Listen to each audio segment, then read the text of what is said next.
चंद्रग्रहणाबद्दल बुद्धांच्या काळात इसवी सन पूर्व 6वे शतक ग्रहण, तारे, ग्रह यांच्या हालचालींना धार्मिक अंधश्रद्धा किंवा सूर्यग्रहण घडले की देव रागावला, पाप वाढले, यज्ञ ज्ञान केले नाही म्हणून संकट आले अशा गोष्टींवर विश्वास ठेवत.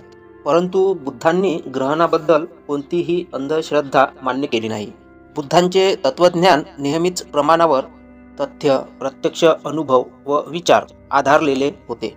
त्यांनी ग्रहण, तारे, आकाशातील घटना या गोष्टींना नैसर्गिक घटना मानले.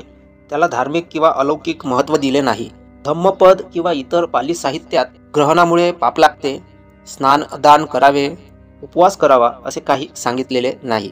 उलट बौद्ध साहित्यात उदाहरणार्थ शुद्ध निपात, देवता संयुक्त असे दिसते की ग्रह नक्षत्रांवर विश्वास ठेवणे, भविष्य सांगणे, ज्योतिष्यांवर अवलंबून राहावे हे अज्ञानाचे लक्षण मानले गेले. थोडक्यात बुद्धांच्या दृष्टीने चंद्रग्रहण हे एक नैसर्गिक खगोलीय घटनेचे परिणाम आहे.